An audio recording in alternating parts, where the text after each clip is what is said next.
Hello friend, नमस्कार। स्वागत है आपका एक बार फिर से राठौर इंग्लिश क्लासेस में। फ्रेंड्स, आज का जो हमारा टॉपिक है वो एक उपन्यास है जिसे वर्जीनिया वुल्फ नाम की ये राइटर है जो आपकी स्क्रीन पे आप देख सकते हैं इनकी तस्वीर को। इन्होंने लिखा है मिसेस डैलोवे।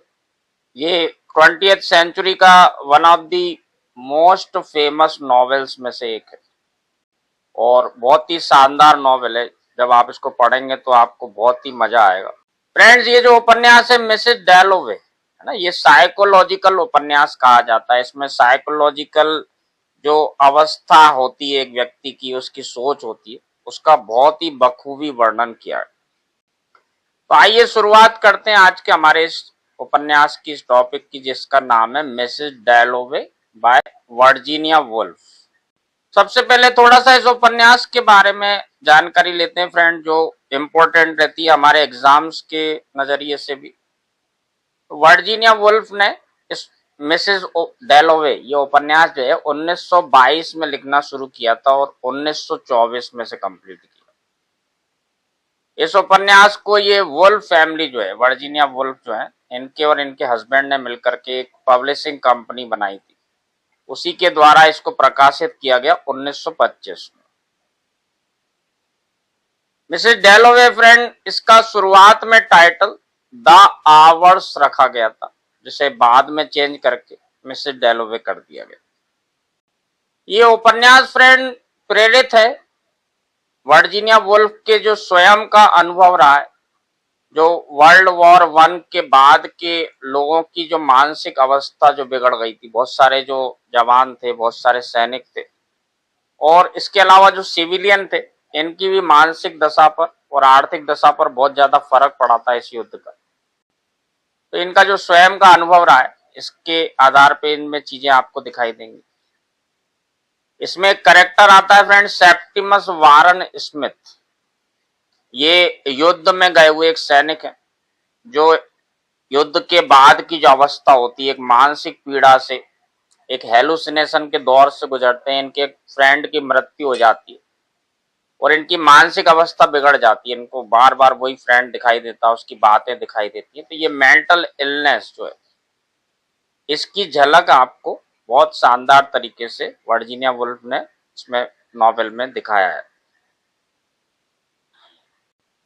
फ्रेंड्स, ये जो नॉवेल है इसमें केवल एक ही दिन की कहानी है और ये दिन है Wednesday, a day in mid June, है ना, मिड जून, जून के मध्य का समय 1923 में, और लंदन में इसकी सेटिंग की गई। यानी जो कहानी है पूरी लंदन में दिखाई गई। जैसा शुरुआत में मैंने आपको बताया, साइकोलॉजिकल नॉवेल है। एक साइकोलॉजिकल अवस्था का वर्णन किया गया। लिटरेरी पीरियड की बात करें तो मॉडर्निज्म यानी 20th सेंचुरी का ये उपन्यास है। तो मॉडर्निज्म इसका लिटरेरी पीरियड है।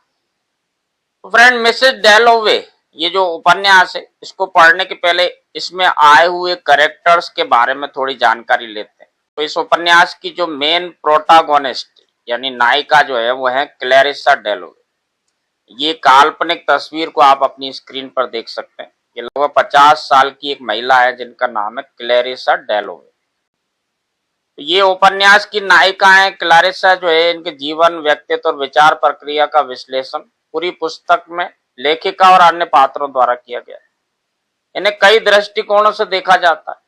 क्लैरिसा जीवन के पल पल का आनंद लेना चाहती है और उसका मानना है कि उसके द्वारा देखी गई हर जगह पर उसका कोई ना कोई एक अंश रह जाता है। उनमें एक निश्चित गर्मजोशी की कमी है, लेकिन वो एक संवेदनशील महिला है जो अपने आसपास के लोगों और जीवन के प्रति उनके जुड़ाव से प्रभावित होती है। क्लैरिसा को अक्सर लगता है कि उनकी पार्टियां जो है ये दुनिया के लिए उनका एक उपहार है और उन्हें खुद को दूसरों के साथ साझा करने में गर्व महसूस होता है। उन्हें स्वीकार किया जाना पसंद है, लेकिन उनमें अपनी कमियों को समझने की मानसिक तीव्रता भी है, खासकर अपनी हालिया बीमारी के बाद से।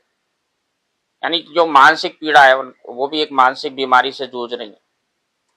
क्लैरिसा जो है थोड़ी सी एरोगेंट कह सकते हैं, एक जेंट्री क्लास की महिला है, अंग्रेजी कुलीन वर्ग की महिला है और अपनी मानवता और अपने साहित्यिक प्रतिरूप, इनका एक डबल, इनके जैसे एक व्यक्तित्व बताया गया है जिसका नाम है सेप्टिमस वारन स्मिथ। ये भी एक मानसिक पीड़ा के दौर से गुजर रहे हैं। और इनके साथ साथ जो है दोनों का चरित्र जो है एक जैसा दिखाई देगा आपको आगे के नॉवेल में जब हम पढ़ेंगे। फ्रेंड, दूसरा कैरेक्टर है रिचर्ड डेलोवे। ये क्लैरिसा के पतिदेव हैं। इनकी एक काल्पनिक तस्वीर आप देख सकते हैं।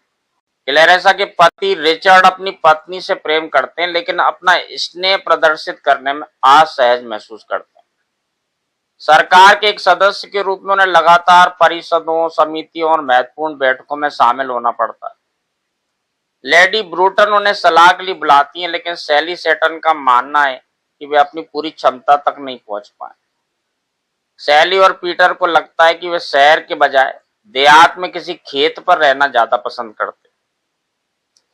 क्लैरिसा उनके स्पष्ट विचारों, स्थितियों पर उनके नियंत्रण और जानवरों के प्रति उनके लगाव के कारण उनकी ओर आकर्षित हुई थी।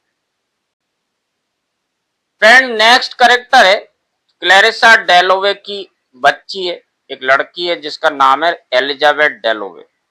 ये असाधारण रूप से सांवली और आकर्षक, एक्सोटिक दिखने वाली बताई गई है।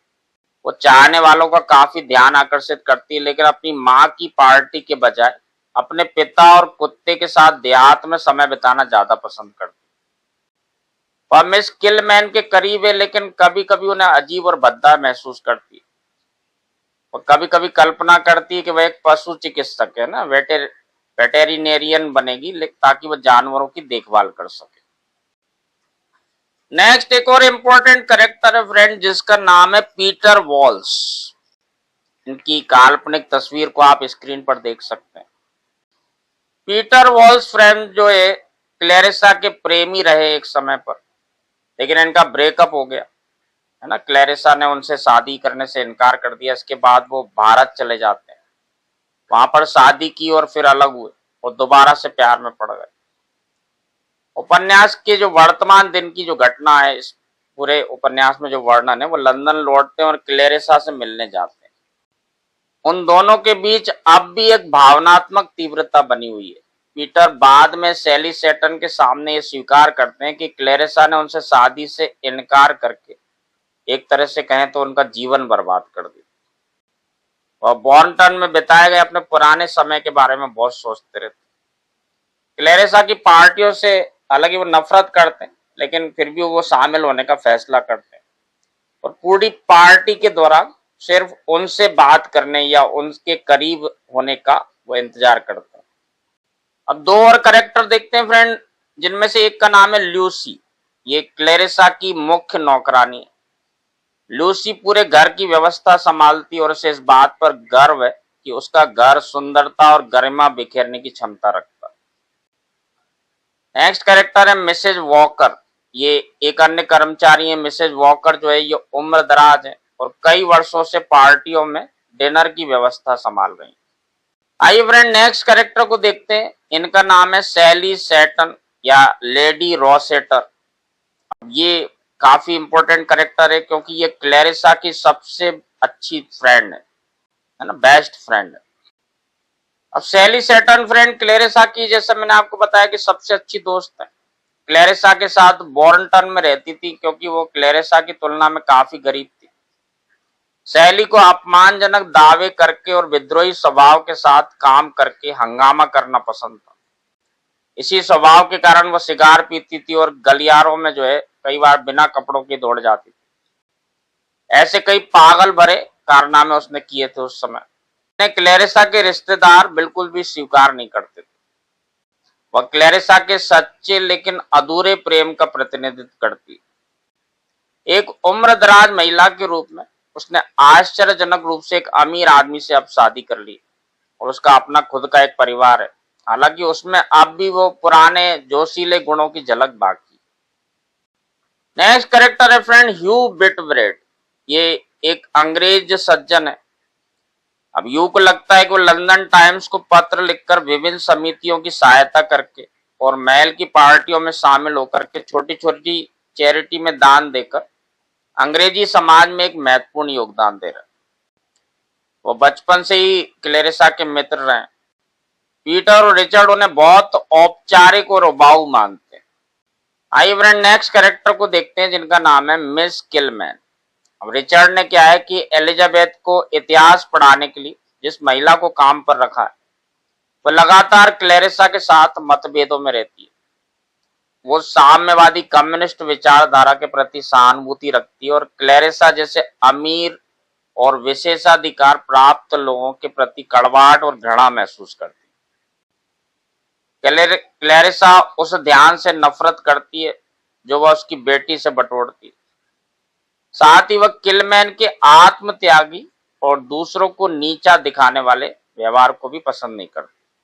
नेक्स्ट कैरेक्टर है फ्रेंड मिस पिम।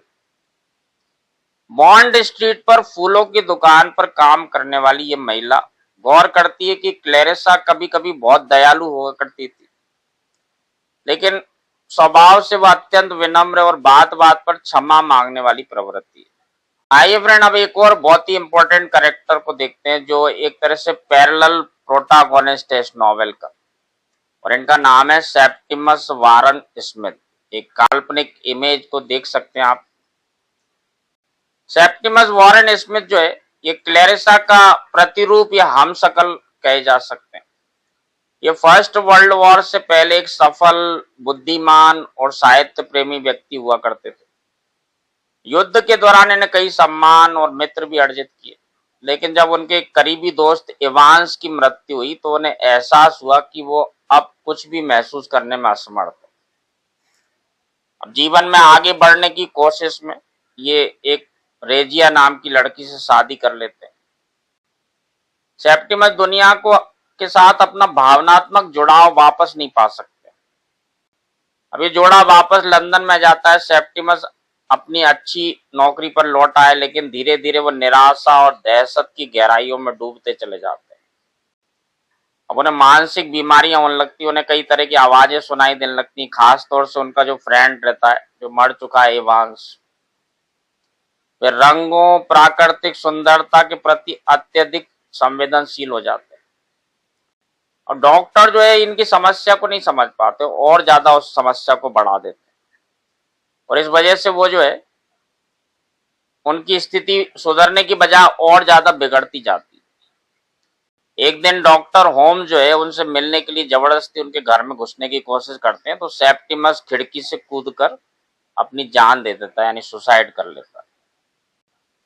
आइए फ्रेंड अब नेक्स्ट कैरेक्टर को देखते हैं जिनका नाम है ल्यूक्रिजिया वारन स्मिथ।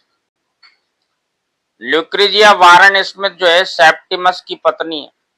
ये शादी से पहले इटली में रहती थी और अपनी बहन के साथ जो है जो मेम्स यानी जो लेडीज रहती हैं इनकी टोपियां, हेड्स बनाने का काम करती थी। ये युवा हैं, हंसमुख हैं। अब जब सेप्टिमस की मानसिक स्थिति बिगड़ने लगती और पागलपन की अवस्था उसकी बहुत बढ़ती जाती, तो कई बार ये अपमानित और दुखी महसूस करने लगती। वो बच्चों के साथ एक सामान्य वैवाहिक जीवन जीना चाहती थी, ना कि ऐसा व्यक्ति जो खुद से ही बातें करता हो। जब वे पहली बार मिले थे तो सेप्टिमस ने उसे शेक्सपियर से परिचित कराया था। वह उसकी बातें सुनता था। अब फ्रेंड ल्यूक्रिजिया वारन स्मिथ जो है, जिन्हें रेजिया के नाम से भी जाना जाता है, ये बहुत कोशिश करती है कि अपने पति को जो है डॉक्टर से बोलती है कि ये किसी भी तरह से उन्हें बचा ले, लेकिन डॉक्टर बजाय उनकी बीमारी ठीक करने के उनकी बीमारी को और ज्यादा बढ़ा देते हैं।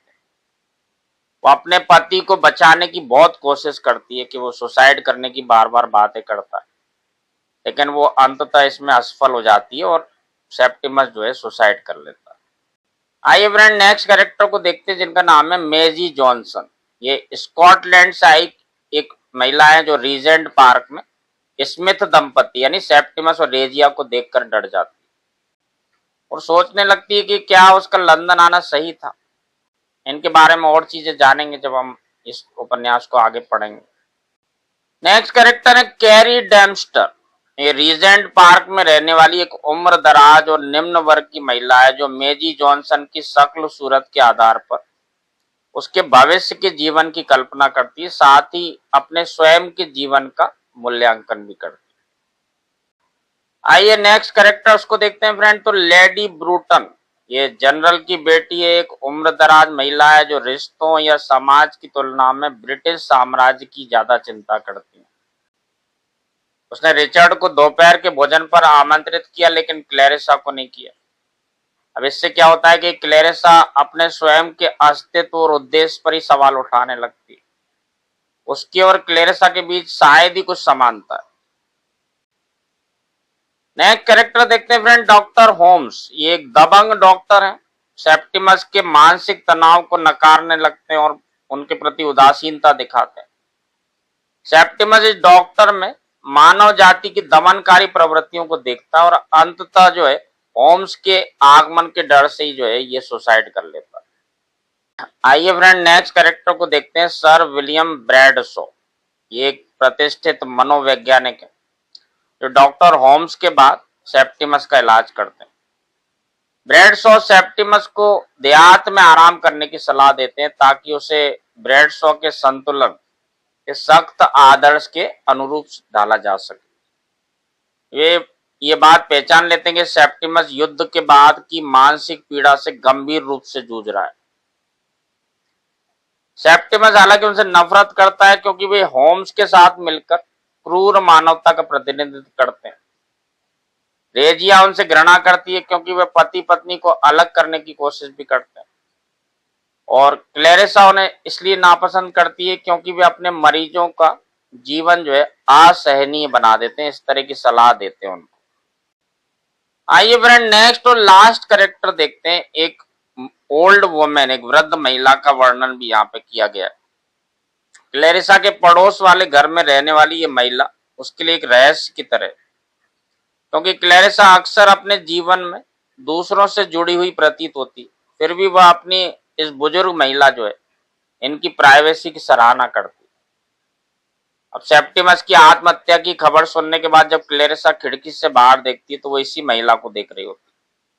उस वृद्ध महिला का सोने के लिए बत्तियां बुझाना क्लैरिसा के लिए एक संकेत बन जाता है, जिससे उसे एहसास होता है कि उसे वापस अपने जीवन और अपनी पार्टी में लौट जाना चाहिए। तो यहाँ पर फ्रेंड ये कैरेक्टर्स का जो वर्णन मैंने आपको किया, इनके इस उपन्यास के मिसेस डेलो के जो मेन कैरेक्टर्स हैं इनके बारे में हमने जाना। आइए अब उपन्यास को शुरुआत करते हैं, है ना। इसको हम चैप्टर वाइज एक एक जो है इसको कुछ सेक्शन और पार्ट में बांट के मैंने इसको हिंदी में अनुवाद कर दिया ताकि ये आपको बहुत अच्छे से समझ में आ जाए। आइए फ्रेंड शुरुआत करते हैं इस उपन्यास की जिसका नाम है मिसेस डैलोवे। तो पार्ट 1 और सेक्शन 1 इसको देखते हैं। अब क्लैरिसा डैलोवे ने उस शाम अपनी पार्टी के लिए खुद फूल खरीदने का फैसला किया। ल्यूसी के पास पहले से ही बहुत सारा काम था। क्लैरिसा ने उस सन्नाटे के बारे में सोचा जो बिग बैन की घंटी बजने से ठीक पहले वेस्टमिंस्टर पर छा जाता था।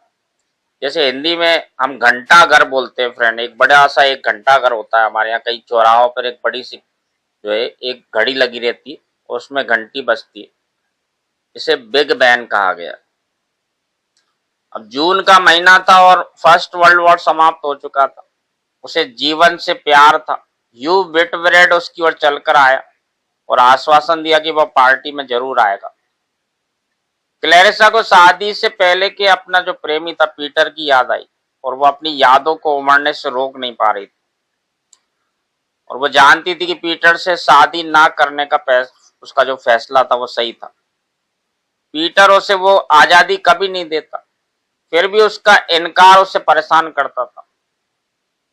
क्लैरिसा को अपनी तुच्छता का एहसास हुआ कि वह हमेशा वही काम करना चाहती थी जिसे लोग उसे पसंद करें, ना कि उनके अपने मूल्य के लिए। अब जो बॉन्ड स्ट्रीट है फ्रेंड, ये उसे मंत्रमुग्ध कर देता था, लेकिन उसकी बेटी जो है एलिजाबेथ, उसे वो चीज आकर्षित नहीं करती। एलिजाबेथ कुछ हद तक कहें तो एक क्रूअल टाइप का नेचर कह सकते हैं, मिस किलमैन से ज्यादा प्रभावित रहती है। क्लैरिसा उल्टा है कि मिस किलमैन से नफरत करती है और वो मलबेरी की फूलों की दुकान में प्रवेश करती है जहां मिस पिम उसका स्वागत करती है। मिस पिम ये गौर करती है कि क्लैरिसा जो है पहले से ज्यादा कहीं उम्रदराज दिखने लगी। तभी अचानक से पिस्तौल की जैसी आवाज एक गूंजती है। आइए अब देखते हैं पार्ट 1 सेक्शन 2।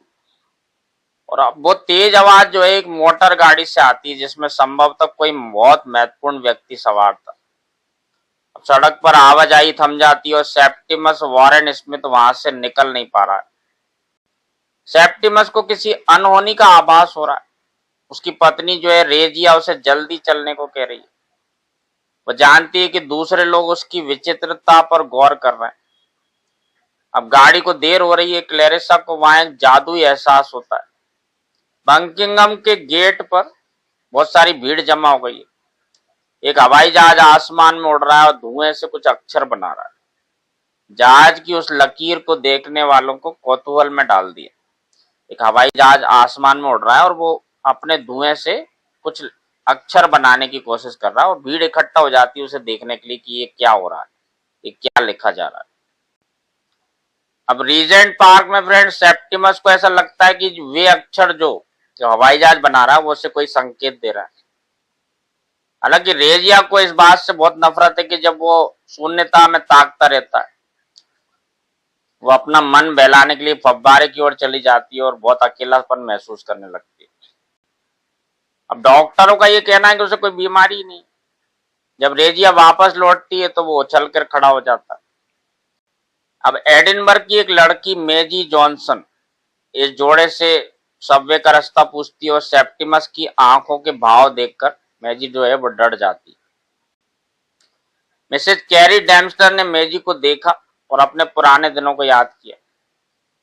कैरी को अगर मौका मिलता तो वह चीजों को अलग तरह से करती।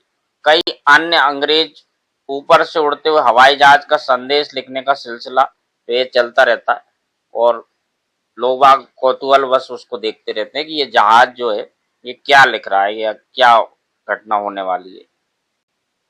आइए फ्रेंड अब देखते हैं पार्ट 1 सेक्शन 3। क्लेरिसा को आश्चर्य होता है कि ये सारे लोग जो आसमान की तरफ देख रहे हैं तो क्या रहा है, किसी को समझ में नहीं आ रहा। उसे ऐसा महसूस होता है कि जैसे कि कोई नन अपने मठ में वापस लौट रही है। रिचर्ड को लेडी ब्रूटन के साथ दोपहर के भोजन पर आमंत्रित किया गया था। क्लेरिसा को लगा कि उसे नजरअंदाज किया गया। लेडी ब्रूटन जो है रिचर्ड को तो आमंत्रित करती हैं लेकिन क्लेरिसा को नहीं करती। अब वो ऊपर से जो है अटारी पर बैठकर पवित्र कमरे में चली जाती जहां वो अपनी बीमारी के समय से रह रही थी। उसने अपनी पुरानी और सबसे अच्छी सहेली सेटन को याद किया। सहेली के साथ रहते हुए उसने महसूस किया था कि पुरुष महिलाओं के प्रति क्या महसूस करते हैं। सहेली ने क्लेरिसा को उन सभी चीजों के बारे में सिखाया था जिनसे वह शादी से पहले अपने घर बॉन्टन में बची रही थी। अब क्लेरिसा अपनी जो ड्रेस है उसे ठीक करने के लिए नीचे ले आती है और अचानक से उसका दरवाजा खुलता है और पीटर वॉल्स अंदर आता है। अब पीटर गौर करता है कि वो पहले से कहीं ज्यादा उम्र दराज दिख रही है। क्लेरिसा उससे पूछती है कि क्या उसे बॉन्टन याद है। उसे याद करना पीटर के लिए एक दर्दनाक पल था क्योंकि ये उसे क्लेरिसा के इनकार की याद दिलाता था। उसे लगा कि रिचर्ड से शादी करने के बाद जो है क्लेरिसा काफी बदल गई है। अब पीटर ने बताया कि वो भारत में एक लड़की के प्यार में और वह उसके तलाक के सिलसिले में लंदन आया था। यानी उसकी प्यार हुआ, शादी हुई और अब वो अलग होने की स्थिति में भी आ चुके हैं। अचानक से जो है पीटर जोर जोर से रोने लगता है।